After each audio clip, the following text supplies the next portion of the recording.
There has to be some common sense. Yes, sir. They have the car stopped at 10th and Ranch, Michael Bryder. We still don't know who pulled the trigger.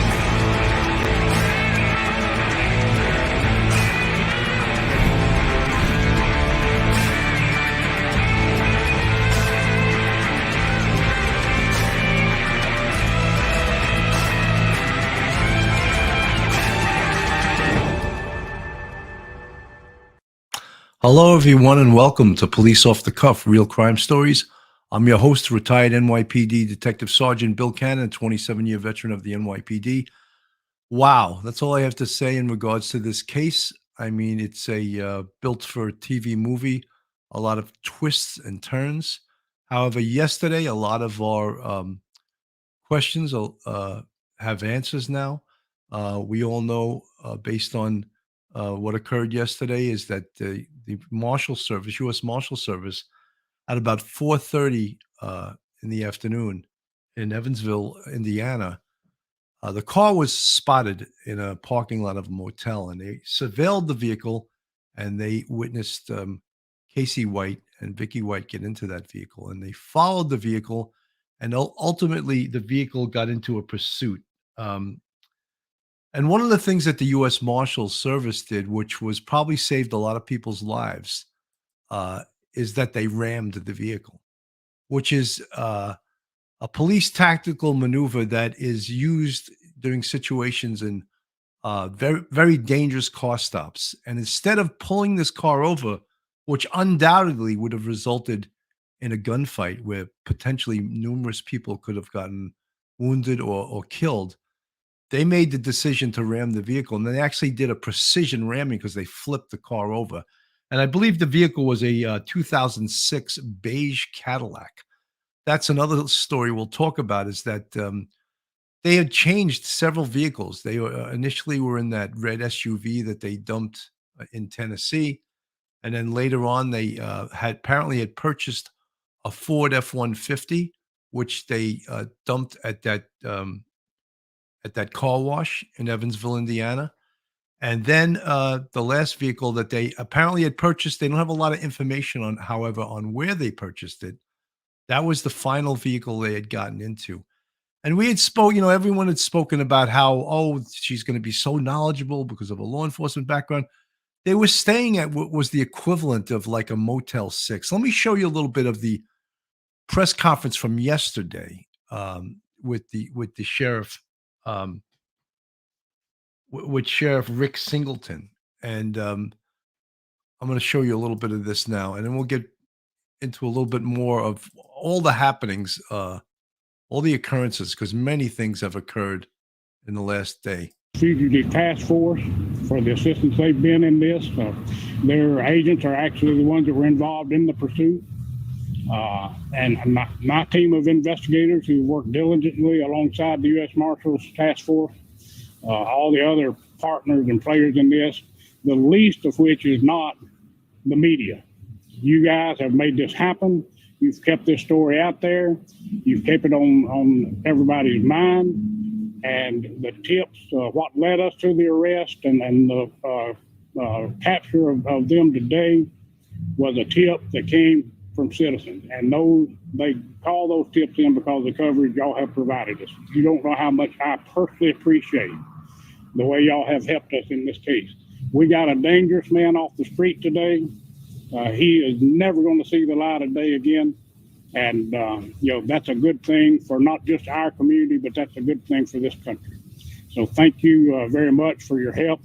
I'll be glad to take a few questions. What's the nature of Vicky White's wounds? Don't know. Just know she's been transported to the hospital for treatment. There was a wreck. I don't know. Folks, someone's asking in the chat, what's the role of the U.S. Marshals? The U.S. Marshals were the lead fugitive enforcement. They are responsible for recapturing fugitives that have escaped from jails and prison nationally in the entire U.S. One of the things that occurred, of course, in this vehicle chase, during the chase, Vicky was driving that Cadillac, okay? When they were rammed, at some point, she shot herself in the head. It was a self-inflicted gunshot wound. And at this point, we know, in fact, that she succumbed to that wound and she is dead. That situation with the U.S. Marshals ramming the vehicle during that pursuit and flipping the Cadillac over undoubtedly prevented many people from being shot, prevented a gunfight from ensuing. In that vehicle, there were 4 handguns and an AR-15. So they had all the firepower to shoot it out with the federal marshals. I don't know if the wounds are related to wreck or not. I'm sorry.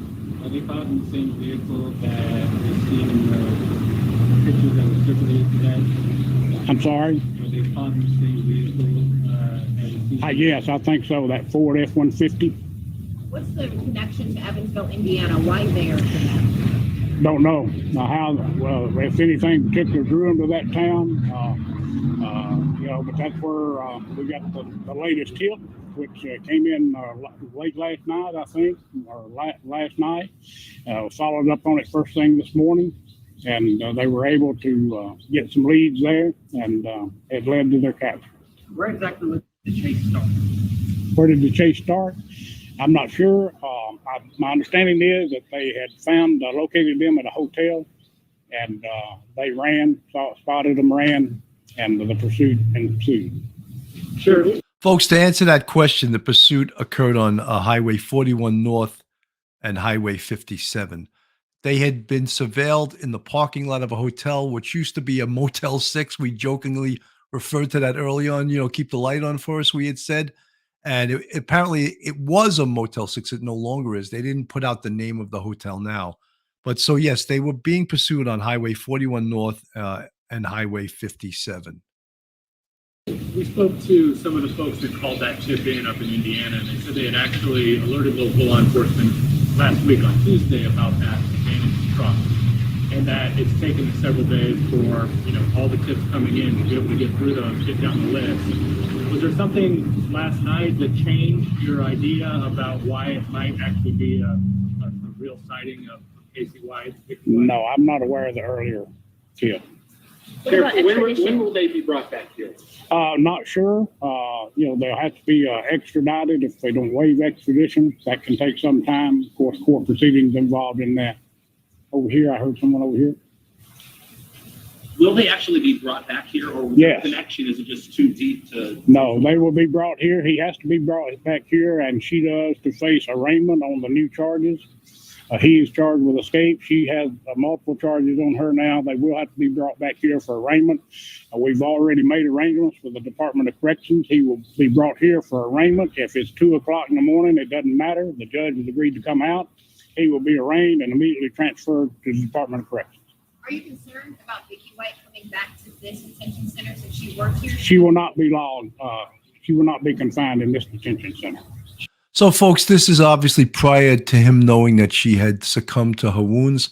Many people in the chat are asking the question, how do we know that she, in fact, shot herself in the head? And how do we know that it was not Casey White that shot her? And there will be an autopsy performed this afternoon. That's, of course, May 10th, today. And one of the things that are indicative of a suicide is that when someone commits suicide with a gunshot wound to the head, usually they press the gun up against their head. So what that would show is a close contact wound, and maybe even have stippling and what's called tattooing from the barrel of the gun. So the pathologist will be looking for those signs, and those signs will be indicative that she, in fact, shot herself, and it wasn't Casey who shot her. So, after nearly, I guess, 11 days, everyone was conjecturing about, when was this going to end? What kind of a genius was she in planning this, and how are they staying away? And, when you find out, when the investigation is completed, you find out there was no genius involved here, that there was just a lot of maybe luck on their end. And maybe they did take certain precautions, but they didn't take precautions well enough, because here they are. They got caught, didn't they? I want to show a little bit of Brian Enton from News Nation, interviewing the car wash manager, who gave a lot of information to police, and it doesn't seem like he's getting a lot of credit for it. And I think his information probably was you know, the information that resulted in them getting caught. U.S. Marshal Service called me. They sent me a text message called from Alabama. And they said, I heard you got a truck towed. I said, I did. I said, that's a guy from Alabama. He said, yes, it is. So he said, I got U.S. Marshals coming to you even as I speak.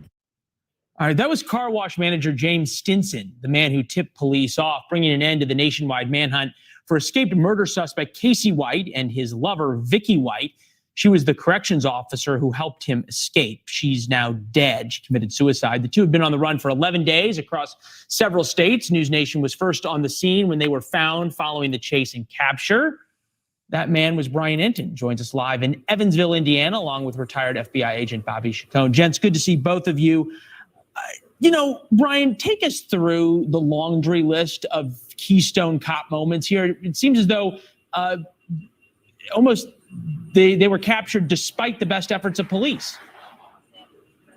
Yeah, I mean, we've seen a few of these moments throughout the manhunt. This one was certainly interesting. The manager of this car wash earlier in the week, way earlier in the week, last week, spotted a truck here at the car wash that he thought looked strange, and he called local police, and he says they didn't. Folks, when he says way earlier in the week, it was on 5/3. It was so May 3rd was when he first spotted this, and it seems like they didn't react to his information as quickly as they should have. Didn't really take him seriously, so he went back and he looked at the surveillance video at his car wash, and that is when he says he noticed a man who looked a lot like Casey White, and the tattoos matched up basically perfectly. He had to keep calling and calling and calling again, and finally he got the attention of the local police, and the U.S. Marshals came out here eventually, and it turns out. So, folks, there's that famous picture we see, and then as he gets closer, you could see his right arm with the tattoo and his big ears that perfectly match who that is, and that's how he was identified. The manager of this car wash is really the reason this entire thing got solved. Well, and on top of that, you reported on the fact that the original car that they were in, that had the bolo out for it and police were looking for it, was in an impound lot in Tennessee for a week before police figured it out. Bobby, is this really as bad police work as it seems to the layperson? Well, I don't know. I really don't know the specifics of all of that. I know that when a case gets this much publicity, thousands of tips come in and the police are charged with running down every single one of those tips. I don't know if that was the case here, but certainly anywhere in that 3 or 4 or 5 state area where the escape took place should have been on high alert, and any tips coming in from anybody should have been run down immediately. I was always puzzled why I kept seeing Sheriff Singleton out front of this thing as coordinating the fugitive hunt, because it was his department where the escape happened. It should have been the marshals, and the marshals were out front, but the U.S. Marshals, I would have rather seen the U.S. Marshals take the lead, in front of the cameras and tell the American public what was happening. Ultimately, look, the marshals are the best in the world. The U.S. Marshals are tracking fugitives. I had confidence that they would get these guys, and they did. Well, yeah, they only got him, though, because as Brian points out, he kept calling and saying, no, I've looked at the surveillance video. If he just called once and moved on, these guys would be who knows where. Brian, this brings up an important point about the sheriff. How is it that he gets on TV every night and talks about this when it was the woman in his jail that he said he knew and trusted for so many years that somehow was able to evade what should have been a whole series of checks and balances on her power, and he was the one who put that system in place that allowed this to happen in the first place? Well, Leland, you have to remember, it's a small sheriff's office. They have just over 100 employees, and I think they have like 30 or 40 employees that work in the jail. So, it's a small little place. Sometimes protocols were broken. For example, the protocol said that there needed to be 2 corrections officers when any inmate was transported. But when we went to Florence and started talking to the sheriff and the DA, they said, well, look, sometimes if there weren't enough corrections officers, or if one correction officer had already left on a bus to take some folks to the courthouse and they needed to move someone else somewhere else, they'd have to sort of bend the rules. It's a small town mentality. I get the sense from the sheriff that they were really doing the best they could, and they really trusted Vicky White. Get this, Leland, we learned today that Vicky White was voted Corrections Officer of the Year by her peers in Lauderdale County for this year, and she was set to receive the reward just next week. You almost couldn't make it up, Bobby. Incompetence on the rest of the department and complacency for giving her so much credit, or conspiracy that maybe there were a couple more people in on this, or at least turning a blind eye to it? Well, no, Leland, I think you hit it right on the head. The word I was thinking of was complacency, the word you just used. And I think that that's it. And I abhor complacency, because in situations like this, even in the small jail, there is no excuse for that kind of complacency. If the rules are in place, they have to be enforced. Not only that, real leadership would allow the newest deputy in that police department to put a stop on the highest ranking level official doing something that violates policy. So leadership has to empower the people there to say, you know what, boss? This is wrong. You shouldn't be doing this. You shouldn't be transporting this person by yourself. It's against the policies. The more lax you let them go, the longer that complacency is in place, the more chance something like this is going to happen. Yeah, and look, Brian makes a good point. Small town sheriff's office is not probably the place that you find the best standards and practices in terms of how things are done. Brian, to you, does this story effectively end now? Look, I mean, the manhunt is certainly over. Are there still a lot of questions? Yes. Would we like to find out all the little stops they made along the way? They were in 3 different vehicles that we know of. Were they stolen? Did they buy them off Craigslist? Where have they been sleeping? Oh, and there's this. The sheriff from Alabama tonight has said he is even questioning whether Vicky died of a self-inflicted gunshot wound. He says it is possible that that is not the case. He's waiting for forensics. He says there's no evidence at this point that she was shot by Casey, but he's leaving that open-ended. So there are definitely still things that we want to figure out. You know, Bobby, I put that map back up in terms of where they went. In 11 or 12 days, they're on the run. For at least 7 or 8 days, there was really no trail. They had the authority, police and the Marshal Service had no idea where they were. Why only go 2.5 states? I'm thinking you'd be in Mexico, or you'd be in El Salvador, or I don't know, a beach in Costa Rica by now. Yeah, Leland, my theory was they were heading for Canada, because Canada will not extradite on a capital case. So he was facing possible death penalty here in the States for the most recent case. Canada would not extradite him unless the U.S. promised not to seek the death penalty in any of his cases. So that's where I assumed they were headed. Now, they probably laid low for a couple of days and felt they had to poke their heads up. But, you know, there's some investigation to be done. You want to make sure that nobody assisted them in this escape. You want to make sure that what happened today was actually a suicide. So all of those things will be looked at fairly quickly, I might add. And then we have to see what additional charges Casey's going to face with this. And I saw an excellent piece by Ashley Banfield earlier that says he could face felony murder charges if you're committing a felony, which this escape was, that can reasonably result in someone else's death, and that death occurs, you can be charged with that felony murder. Yeah, so it's going to be interesting to see if there are additional charges. On the other hand, he's already charged with capital murder, so at some point it may be academic.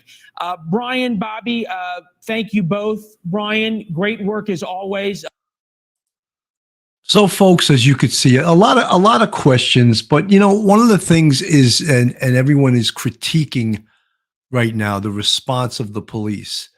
And in a major investigation, there's a National Incident Management System referred to as NIMS, National Incident Management System. In all major incidents, that should be used. The protocols from a National Incident Management System, that clearly wasn't done here, because look, I think that Sheriff Singleton seems like a hell of a nice guy. He seems like everyone's grandpa, but he's not the sharpest bulb in the drawer.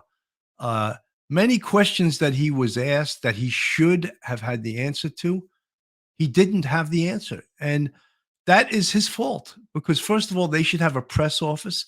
He should have someone assigned to keeping him updated on every aspect of the case. I don't know how many answers he gave during these press conferences that, oh, I don't know, I don't have that information. That's not okay. That doesn't give the public confidence. I never saw a major investigation such as this that a lot of accurate information wasn't out there with the press. One of the things that I shook my head at was the initial SUV that they had transferred from in that supermarket parking lot from the sheriff's vehicle to that what I describe as a red SUV. It was a Ford SUV. That car was left for 6 days, and no one picked the car up to invoice it and to process it as a piece of evidence. That's probably still there. So what kind of investigation is that? I think it's pretty bad, to tell you the truth. The other thing is when a major investigation is finished, the case is not over. The case is not over whatsoever. Whenever we had a major homicide investigation, we would always critique our own work. What did we do right? What did we do wrong? So that the next major case, we wouldn't screw up the same thing. And believe me, in any major investigation, I mean, it's easy for the press they're not the ones pulling over two fugitives who they know are going to shoot it out with them. And the press is in the safety of their own press vehicles. However, these fugitive enforcement investigators, the local detectives pulling over these vehicles, they fully expected to get in a shootout. That's pretty damn ballsy, if you ask me. But that's cops do that every single day.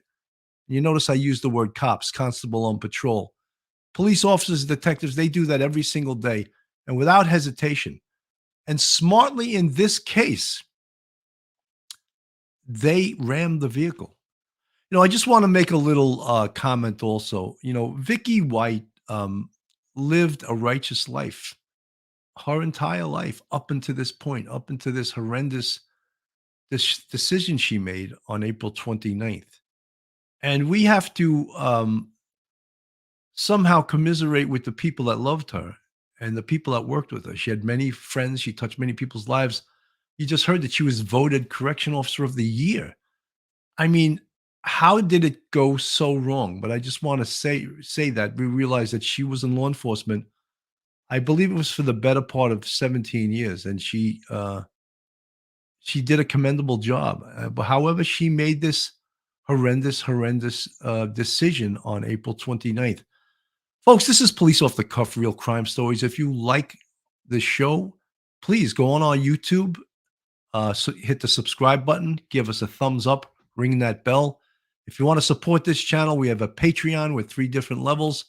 And if you want to join our YouTube family, you can go on our YouTube and you see the folks with the green font in the chat. They're all part of our YouTube family. They support us. We have 5 different levels. They had a live press conference today. And there was a lot of, from what I've seen, I, of course, think that the individual who was the manager at the James Stinson, who was the manager at the car wash, the guy was a hero. He gave, I hope he gets that reward. He gave invaluable information, and he gave the information on May 3rd. It took them to the 9th, it seems, to respond to it. What was the cause of the delay there? What was the cause that they didn't believe this guy? In fact, a local law enforcement member went there to check out that Ford F-150 that was left there. And apparently he did not put 2 and 2 together. James Stinson swears he told him he thinks this is the car involved in the escape of Casey White. And apparently he didn't, they're denying that he was ever told that. I'm going to show a little bit of today's press conference. And there's a lot of unanswered questions. And I said, when you solve a case like this or when the case is over, it's never over because you have to still do a critique and still cross your T's and dot your I's. And here's a little bit from today's press conference. Offense and had been in Evansville for approximately 1 week. We were fortunate to have cooperation from law enforcement from Alabama, Mississippi, our U.S. Marshal Task Force, which is comprised of members of the Sheriff's Office, the Indiana State Police, and the Evansville Police Department, and the U.S. Marshal Service. Because of all the resources, we received a lot of tips. We got some good surveillance videos that showed a pickup truck that had been left at a car wash.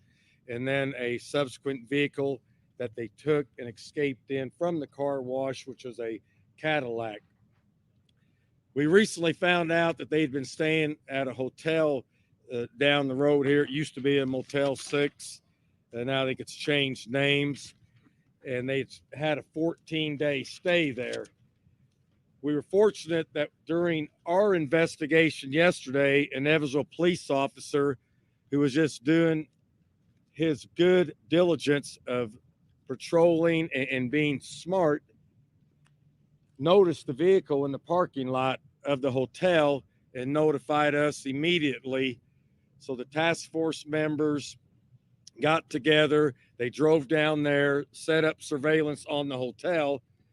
Soon thereafter, the two suspects exited the hotel and fled out of the hotel parking lot northbound on US Highway 41, turned in at an industry known as Anchor here in Evansville. They went through the parking lot, went through a grass field. The members of the U.S. task force basically rammed the vehicle and pushed it into a ditch. And we later found out, had they not done that, the fugitive was going to engage in a shootout with law enforcement. So by our quick thinking, our actions, sometimes people may call that unnecessary action, but that action may have saved many of my deputies and fellow law enforcement officers' lives. And that's why I represent the sheriff's office. I want to bring my people home, and I don't care about the fugitives' lives if it protects my people's lives. And here I commend them for a job well done. They knew they were going up against a dangerous felon, a murderer, and we have photos of the weapons that were located in the vehicle. There were at least 4 handguns, semi-automatics, 9mm, and this is known as AR-15, which shoots a .223 caliber round. So any one of these weapons could have been used to ambush our officers while they were attempting to capture a murder suspect. So I commend them for the quick and aggressive action. It probably saved a lot of chaos by doing quick action there. Once the crashed, the female suspect shot herself. The male suspect gave up when we approached the vehicle. They were both taken out of the vehicle. Life-saving measures was attempted on the female, but she suffered a grave injury and subsequently died at the hospital last night. We interviewed the suspect for quite some time. I don't want to get into all the details of that because some of that may be used against him, but we have him presently in our Vanderbilt County Jail. He signed a waiver of extradition to go back to Alabama. I've notified the sheriff there, and they are going to make arrangements to pick the suspect up and return him to the state of Alabama. Due to safety and security measures, we won't be divulging that to you.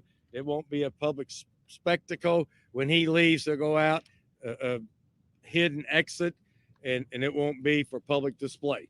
So we won't divulge the date and time when the Alabama authorities take the prisoner back to Alabama. Once again, I can't shout out enough praise to all the law enforcement here in our community for the hard work that they do.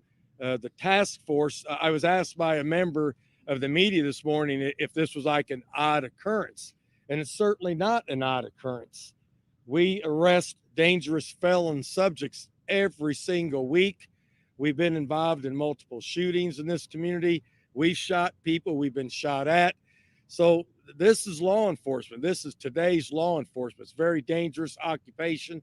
So I hope the public realizes what we do is dangerous, and we have to take action to protect ourselves so each and every one of these fine men and women go home to their family and their loved ones, and we don't let the criminal win the war. So I appreciate you being here. That pretty well wraps up what I have to say. We have multiple members here. If anybody wants to add to what I said, you're welcome to do that. Or if anybody has questions they want to ask off this, go ahead. Yes, sir. 2 questions, Sheriff. First of all, we know Vicky White had $90,000 in cash with her. Have you located that money?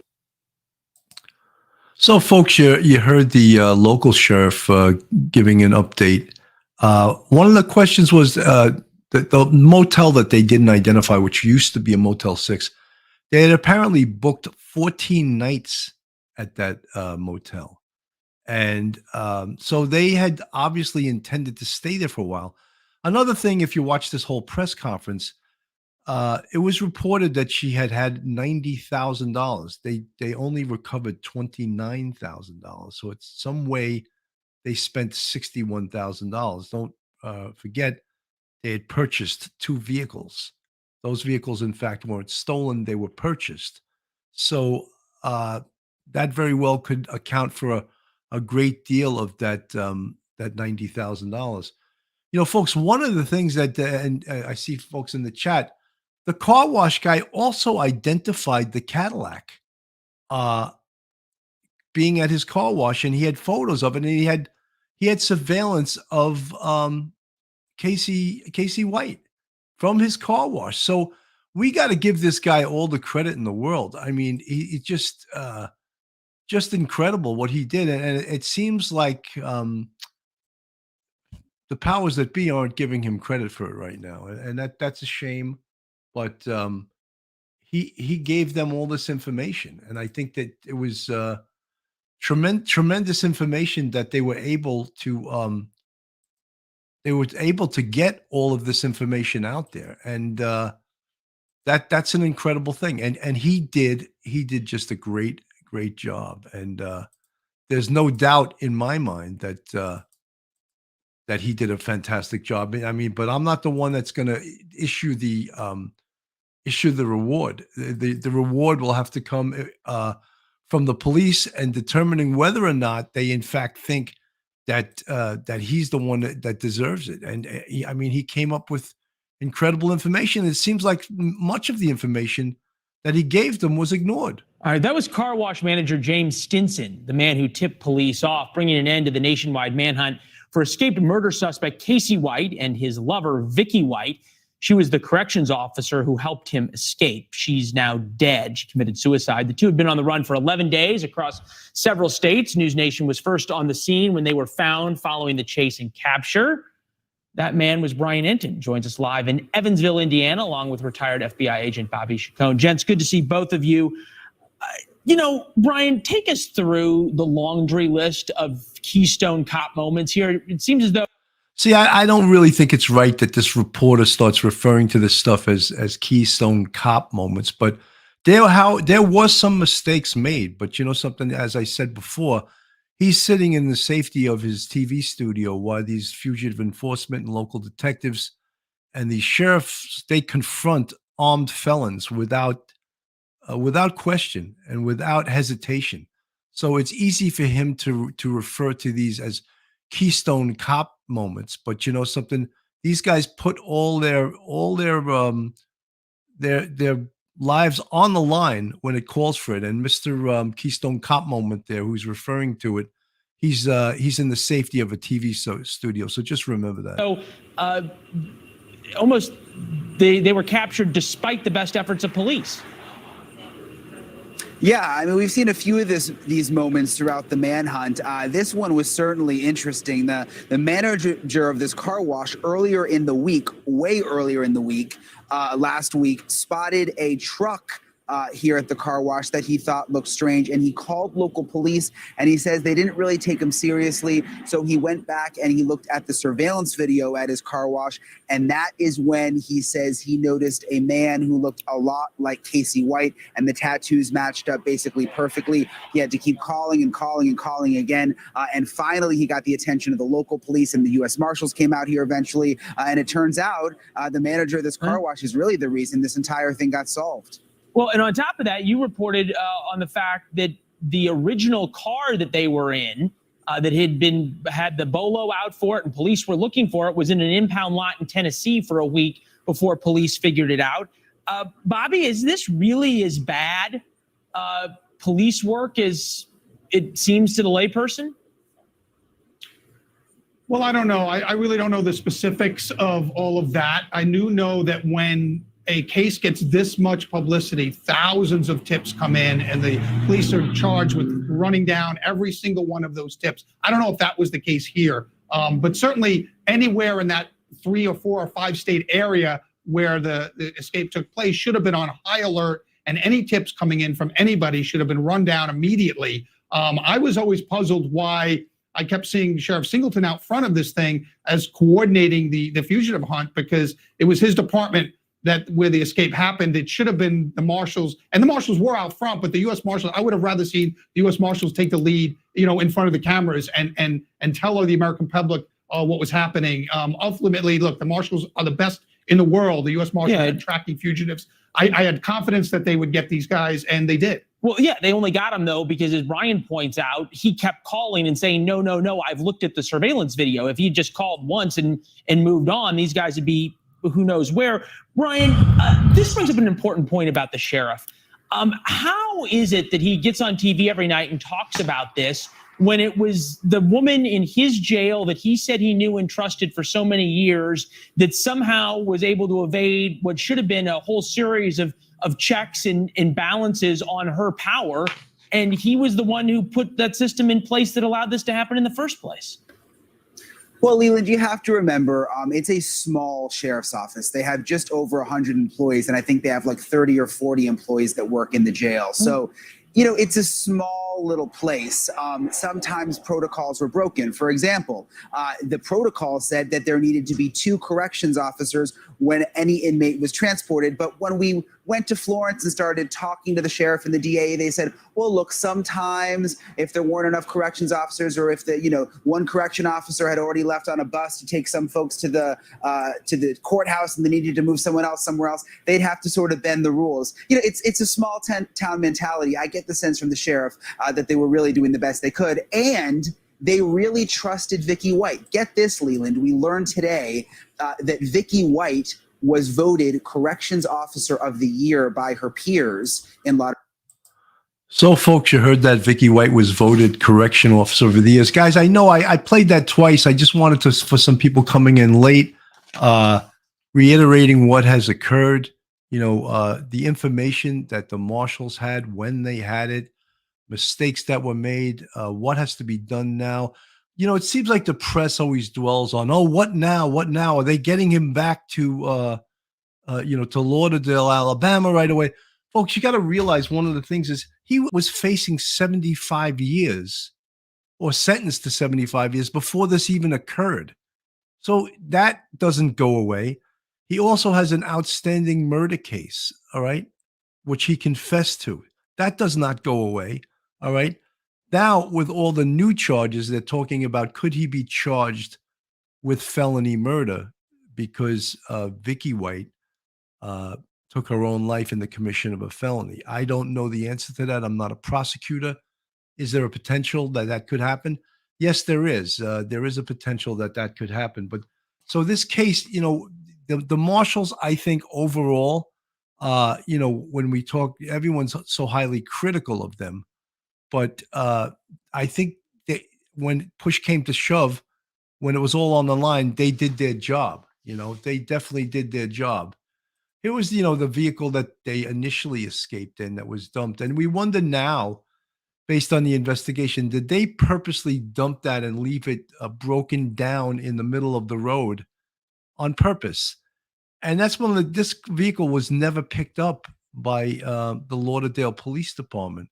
And I would have wanted to know, did this car really break down, or did they stage it breaking down? They could have easily found out by just coming up with another key and see if this started, see if the car ran.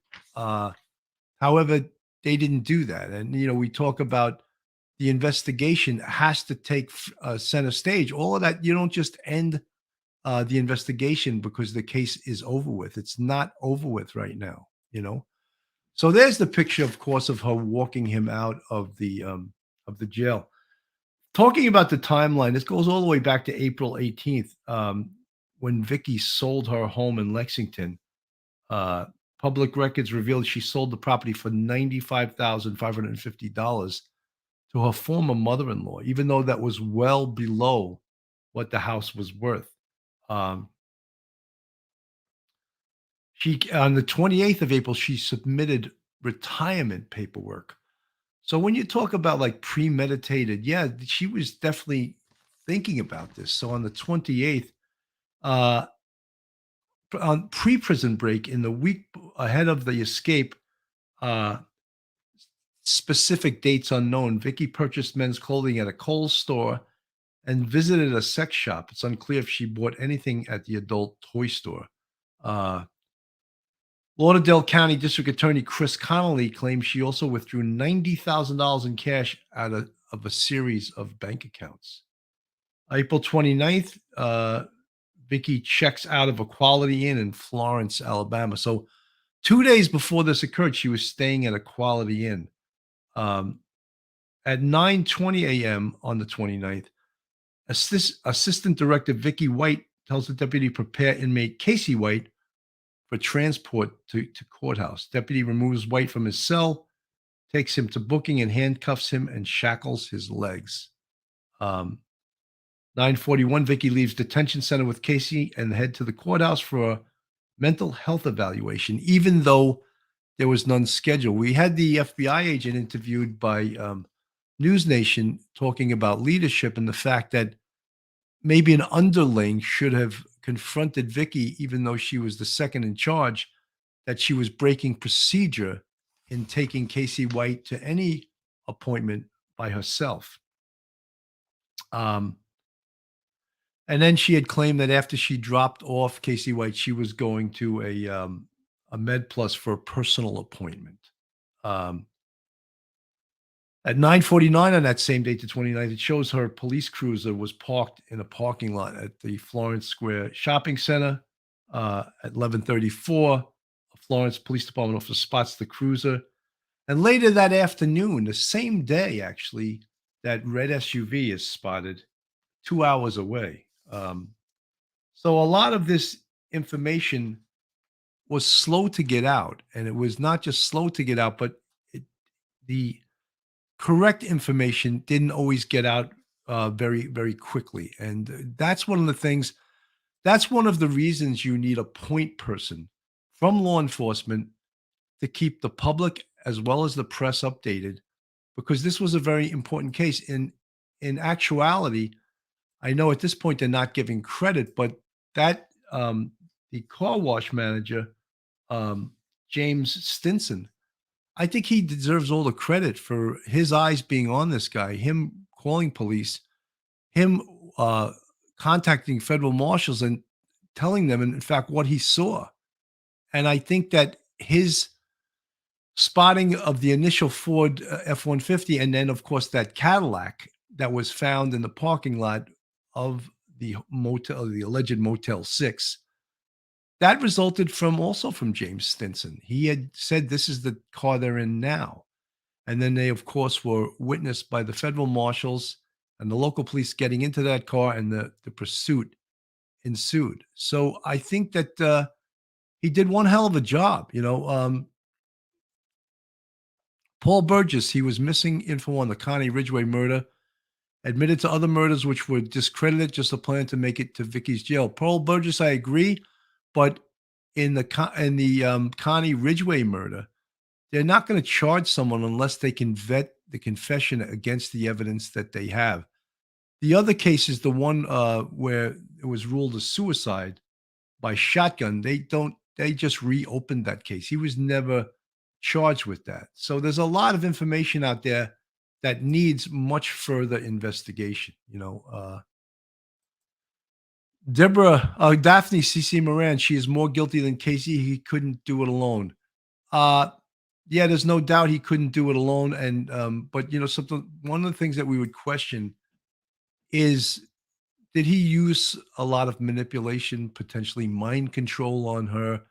We talked about the Stockholm syndrome in reverse, that he identified with her as his captor, but and vice versa. And she was somehow convinced to commit this crime and help him escape from this jail. So all of those things are factors. La Noel, car wash James had the right spirit. He quoted, "If you see something, say something. It works. Bless him." He deserves the total reward, 15,000. Perfect example of citizen collaboration with law enforcement. La Noel, 100% agree with you. Right on. He was quoted as saying, if you see something, say something. I thought that was pretty good that he said that. I thought that was great. That was great information that we heard. Yeah, if you see something, say something for sure. And that, of course, resulted in the apprehension of these two. Rita Rossler, you really don't know people. She made a bad mistake. I know people I thought were good people. They made a horrible mistake, lost their job. Rita Rossler, I agree with you. However, this mistake put the public, put herself, destroyed her life, and ultimately resulted in her taking her own life. Folks have asked about the autopsy that was going to happen today, because it seems that the only confirmation they have that she died of a self-inflicted gunshot wound was was Casey saying that she shot herself. So you're not going to go on the word of a convicted felon. They'll do forensic tests on the firearm. If you push a gun against your head and you fire the trigger, there's something called blowback. That will be your blood and your tissue going into the side of the barrel of the gun. I hate to be so graphic, but that happens to be what that's called, blowback. You would also see stippling around the wound, as well as potentially tattooing if the gun was held against the head. The flame that comes out of the end of the gun burns the skin and actually leaves the imprint of the firearm. So all of those are indicative of a self-inflicted gunshot wound. Kate, for Big Little Voices, there will be further attempts. They owe it to the public and victims to be thorough with this case. 100%. I always said that, because an arrest is made, because the case is over, that doesn't mean the investigation's over. The investigation just begins. It's just beginning. French toast sticks. You ain't never got it on with a honey unless you hit. Well, I don't know what this is about. I shouldn't be reading that one. It doesn't make any sense. Christo Cedar, she must have thought he was innocent. She ready to move to retired life now. Example, had passed away. Look, I think she was in a mental funk that she believed this guy. She was manipulated by this guy. She allowed this guy to basically almost like mind control. Yeah, Eddie Stackpole, there could be GSR on a handgun shot residue. If you fire it and the gunshot residue gets on your hand, there's multiple levels of evidence that are indicative of self-inflicted gunshot wound. And the medical examiner, the pathologist, will do all those tests to make sure that's what occurred. Jojo W, did they buy the Cadillac also? I believe they did, because none of the vehicles that they had that were followed up on, none of them came back stolen. That doesn't mean that when the officer from the local police was called to that car wash that he shouldn't have done a more thorough investigation. According to James Stinson, he told him that he had video and still photos of the perpetrator in that car wash, and he'd seen him in or around that car. That would have been enough for me to do a full-blown investigation. Banjo Zep 7, oh good, you're still on. Hi, Bill. Good to see you. Thank you, guys. Guys, this is Police Off the Cuff, real crime stories. If you like real crime stories from a police perspective, I'm NYPD retired, 27-year sergeant, then, go on our YouTube, hit that subscribe button, give us the thumbs up, ring that bell. If you want to support us, we have a Patreon. We also have YouTube members, 5 different levels. Janice Martin, something mental was going on with her. All the red flags are there, but they need to find out why people do these things and not just talk about it. Janice Martin, I 100% agree with you. Correction officers are trained that this stuff can happen. It's not something that is rare. They need to watch this. They need to get mental health counseling. They need to get counseling for PTSD. After all, you're living inside with people that are not right. They are not right.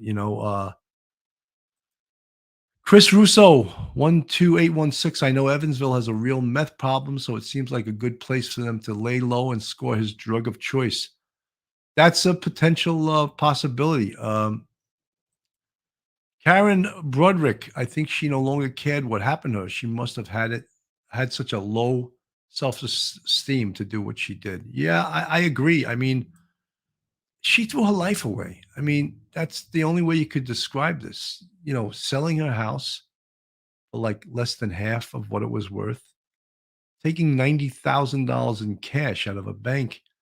I don't know if you guys watched the whole press conference, but they only recovered $29,000, which means in 11 days they spent $61,000.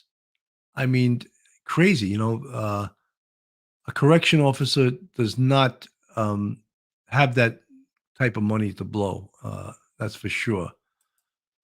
Michelle, don't the law enforcement officers have on-site psychologists for staff? I don't know what their mental health program is in regards to employees at that jail.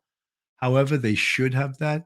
On the NYPD, they've just started instituting new mental health protocols because of the high incidence of suicide. So I believe suicide.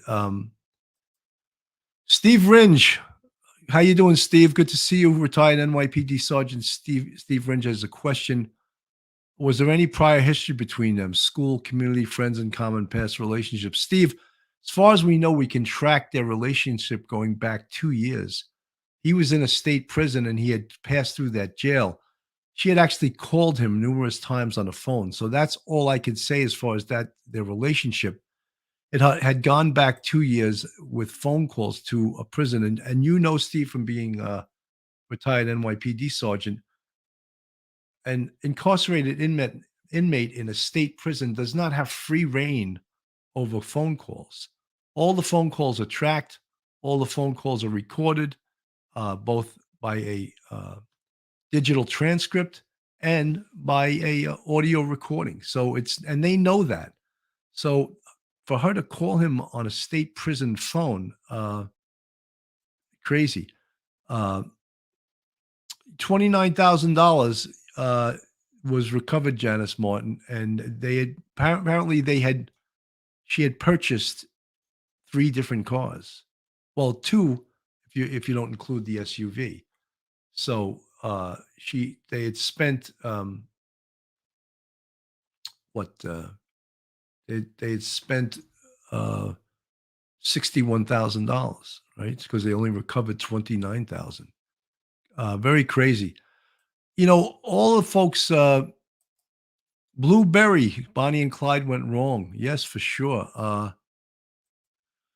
Knitting artisan, she exchanged her life, her life savings and a good name, and ultimately her life for a very costly vacation that only lasted 11 days. I mean, that goes down to her whole legacy of her life.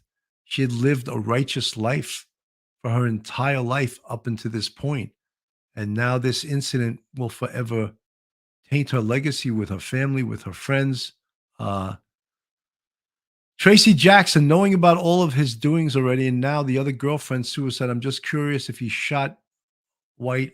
I hope they get down to the bottom of this. If it's true, he could be a serial killer. Tracy Jackson, I had discussed that. I think they're going to be able to prove that this, in fact, was a self-inflicted gunshot wound through the scientific means that I previously discussed: stippling, gunshot residue on the hand, potentially tattooing around the gunshot wound, and something called blowback inside the pistol.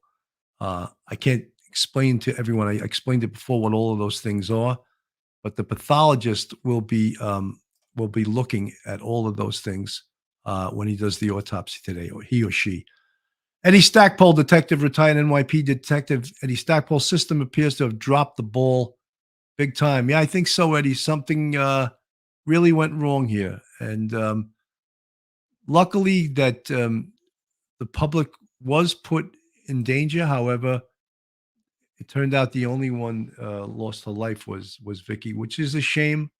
I mean, even though she did something criminal, she lived a righteous life up until that point, and we could pray for her and her family. Um, Again, luckily, no one in the public, no law enforcement officers were hurt or killed during this incident. I think that the federal marshals did a brilliant job in ramming this car and actually flipping it over.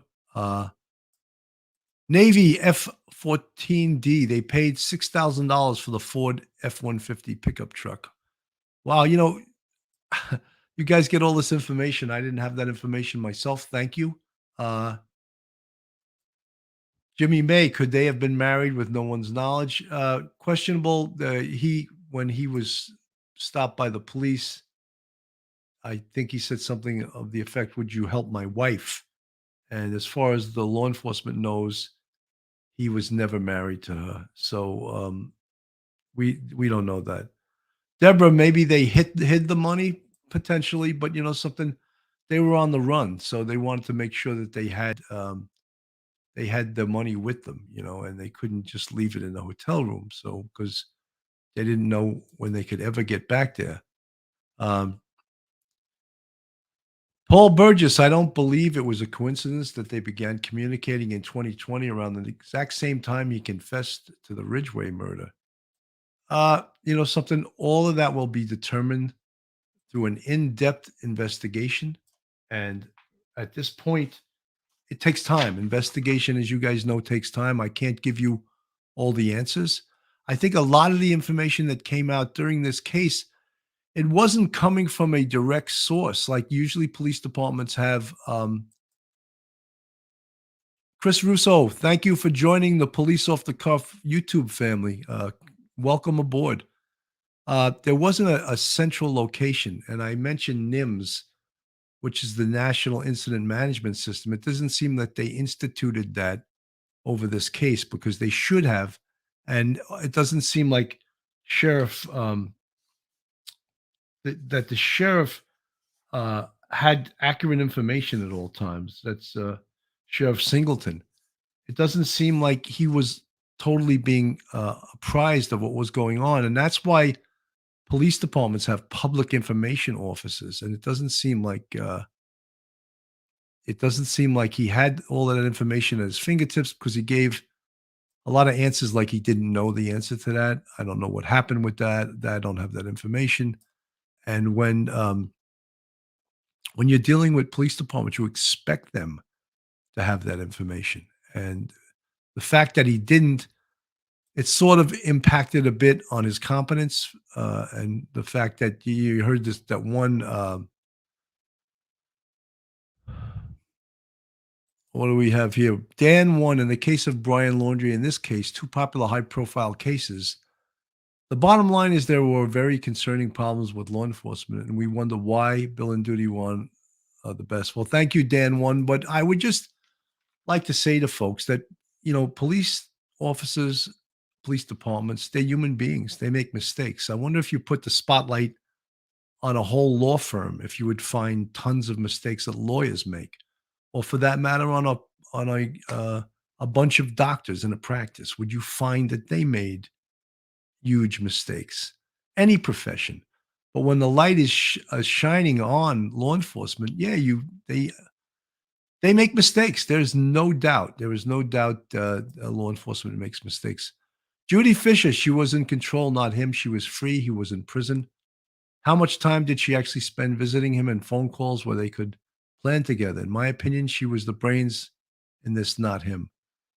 I think that I think you're right, Judy Fisher. I don't disagree with you.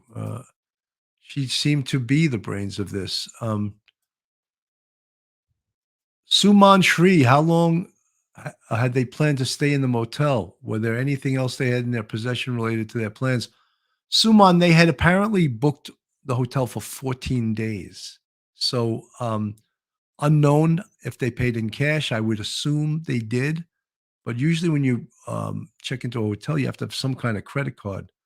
So did she perhaps have a credit card in a fictitious name or in some other alias name? I don't know that. That will be all part of this investigation. Tracy 123 Tracy D 1233 spent the money on buying 3 getaway cars. It seems that way. It seems that way, that she spent a lot of the money on that.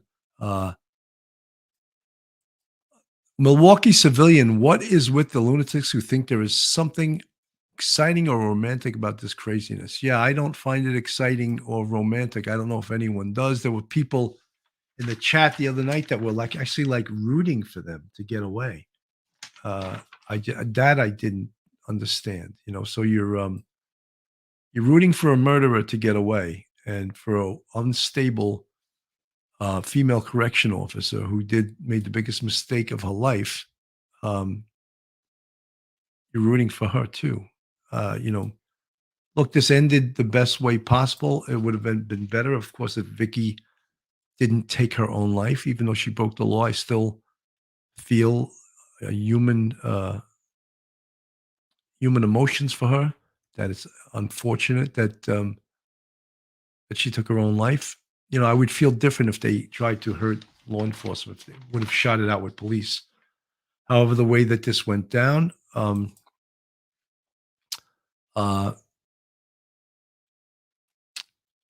Tracy Jackson, knowing about all of this doings already, and now the other girlfriend's suicide, I'm just curious if he shot White. I hope they get down to the bottom of this. I think, Tracy, I think they will. I gave several reasons why I thought they would be able to predict that this was in fact a suicide and not a homicide, that she took her own life. Joe Murray, attorney at law. If you're looking for a good criminal defense attorney in the New York area, then Joe Murray is your man. He's a retired NYPD police officer, but a superb attorney. You can call Joe on his cell at 718-514-3855, or you can email him at joe@jmurray-law.com. And he has a website, jmurray-law.com. Joe Murray, a great defense attorney in the New York metropolitan area. I don't think he's doing house calls to Indiana. John Beatty Law, www.jbeattylaw.com. John Beatty is a renowned personal injury attorney. He also retired as a decorated NYPD sergeant. John comes from a proud NYPD and FDNY family who is an active sergeant in Brooklyn North and supervised in the legal bureau. John is a proud member of the Honor Legion and the Blue Knights. John Beatty litigates across the country for seriously injured victims and has helped recover over $200 million for grieving families. Call John now for a free consultation. John Beatty, 917-797-9520. That's John Beatty Law, www.jbeattylaw.com. Seems all of our benefactors here, all of our ads are attorneys, all who used to be former police officers, which I find tremendous, that guys on the police department go to law school and get a law degree. Crime soap opera.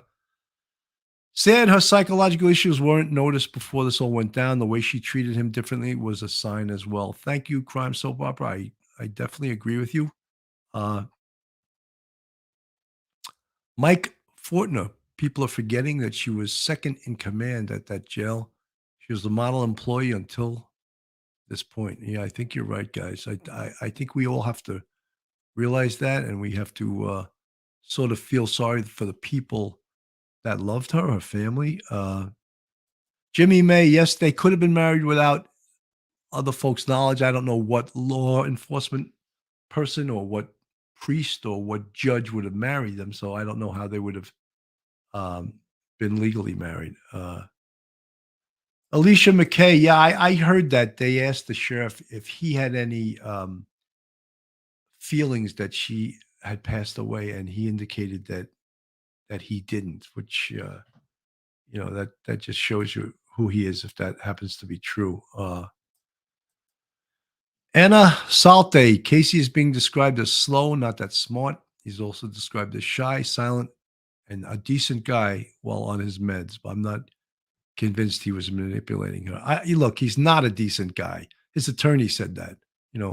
He's not a decent guy. That's why he's in prison doing 75 years. He's not a decent guy. All right. I laugh at some of this stuff. People, just don't know criminals like we know them. It's just crazy for an attorney who happened to represent him. He's a decent guy when he's on his meds. Oh yeah, okay, you hang out with him then. Let him stay over your house. Let him watch your kids. You know, crazy that anyone could even say that. He's a decent guy. Oh my God, Griminator of Patty. She wanted a life on the run. He had nothing to live for. Yeah, well, now he has something to live for. He has to live for to go back to prison. Marilyn Manetta, holy crap, were they released with both had the same last names? Yes, that's the news would always say same last names. They're not related. They're not related, So, folks, again, this is Police Off the Cuff Real Crime Stories. If you're not subscribed to us, please go on our YouTube, hit that subscribe button, give us a thumbs up, ring that bell. I'm going to go on again this afternoon at 5 p.m.